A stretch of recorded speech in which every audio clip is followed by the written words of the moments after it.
সকলই তোমারই ইচ্ছা ইচ্ছা মতি মোদি ভাই, তুমি খেপলে ইডি জাগে, তুমি জাগালে সিবিআই। এখন আমাদের মোদি বাবু আর বুঝতে পারছেন 2024-এর টলমলো দশা। এদিকে হিমাচল হারছেন, ওদিকে কর্ণাটক হারছেন, এদিকে ধূপগুড়ি হারছেন, জেতা রাজ্য বেরিয়ে যাচ্ছে, জেতা আসন বেরিয়ে যাচ্ছে। কি কর, যাকে পাবি তাকে ধর।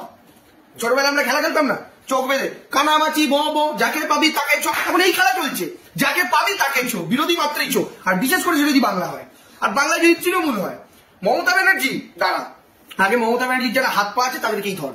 কি মহিষাসুর সবার প্রথম টার্গেট করেছিল কার্তিককে, কেন? কার্তিক দেব সেনাপতি ছিল আমাদের দলের, যিনি সেনাপতি অভিষেক বন্দ্যোপাধ্যায়, তাকে টার্গেট করা হলো। আমি বাংলার সাধারণ মামাটি মানুষের কাছে আমি কটা প্রশ্ন করি। আচ্ছা মায়েরা দাদারা 6 বার ছেলেটাকে ডেকেছে, 6 বার, আর এক একবার ডেকে 8 ঘন্টা 10 ঘন্টা করে জেরা করেছে। আপনি বুঝতে পারছেন? আমরা সাধারণভাবে কোথাও কারোর সাথে আপনি আধা ঘন্টা যদি বক বক করেন তাতেই আপনার মাথা খারাপ হয়ে যায়। ছেলেটাকে 8 ঘন্টা 10 ঘন্টা ধরে জেরা করেছে। ছেলেটা জেরা থেকে বেরিয়ে এসে প্রত্যেকবার মিডিয়ার মুখোমুখি হয়ে সব প্রশ্নের উত্তর দিয়েছে।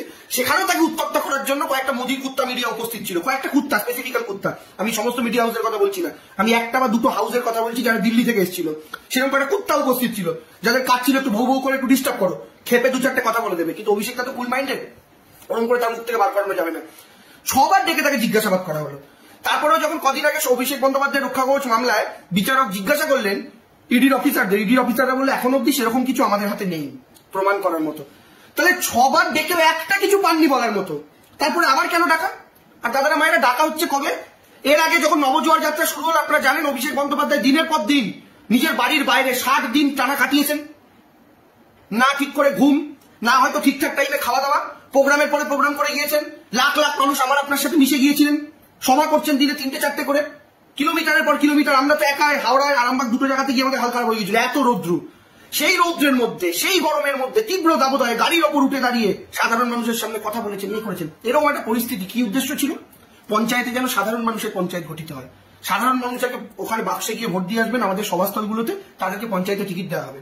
এই পদ্ধতির জন্য মানে বাংলার সিস্টেমটাকে, রাজনীতি সিস্টেমটাকে বদলানোর জন্য ছেলেটা লড়াই করছিল। এরকম টাইমে এই মিছিল যখন আস্তে আস্তে বাঁকুড়ায় গেল, 24 ঘন্টার নোটিশে তাকে ডেকে পাঠালো কেন্দ্রীয় সংস্থা। আচ্ছা বলুন তো, একটা ছেলে বাঁকুড়ায় রয়েছে, সন্ধ্যে 6টার সময় তাকে মেসেজ পাঠিয়ে বলছে কালকে সকাল 10টায় তোমায় আসতে হবে, সম্ভব? পরের দিনের মিটিং বাধা, পরের দিনের সকালবেলার প্রোগ্রামের জন্য সাধারণ মানুষ হয়তো জমায়েত করে বসে রয়েছে। সেই অবস্থাতে কিন্তু ছেলেটা গেল, প্রোগ্রাম ফেলে রেখে গেল, সাধারণ মানুষ দাঁড়িয়ে রইল, তারপরেও গেল, কারণ তাকে সে তার কর্তব্যের প্রতি অবিচল। গিয়ে ফিরে এলো, কর্মসূচি শুরু করলো, আবার 2 দিনের কথা আবার নোটিশ। আচ্ছা তোরা যে কথাটা জিজ্ঞেস করতে, ওই কথাটা ওই দিন বলতে পারলি না? ওই দিন জিজ্ঞেস করতে পারলি না? 8 ঘন্টা 10 ঘন্টার জায়গায় 15 ঘন্টা করতে। যেই ছেলেটা মিটিং এর মধ্যে ঢুকলো, রোড শো এর মধ্যে ঢুকলো, আবার বাঁকুড়ায় গিয়ে প্রোগ্রাম শুরু করলো, বাঁকুড়া পর পুরুলিয়া ঝাড়গ্রাম জঙ্গলমহল দিয়ে যাবে জনজোয়ার যাত্রা, ব্যাস আবার ডেকে পাঠালো। তখন অভিষেক বন্দ্যোপাধ্যায় জাননি, বলছেন আমি ফিরে গিয়ে যাবো।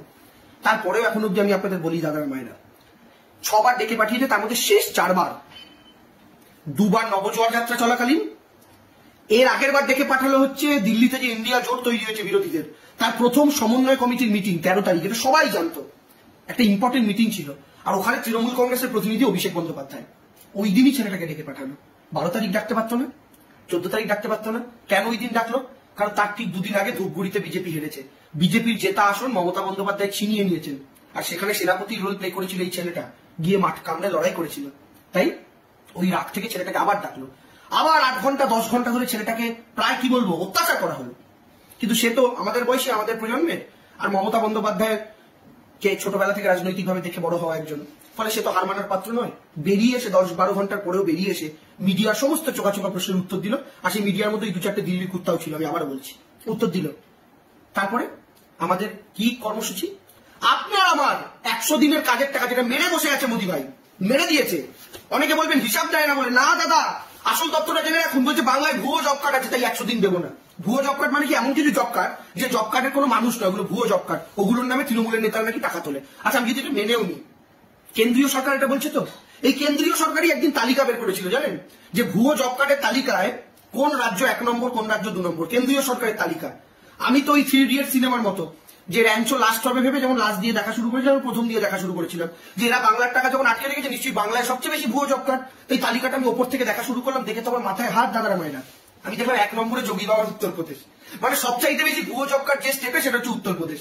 কিন্তু আরো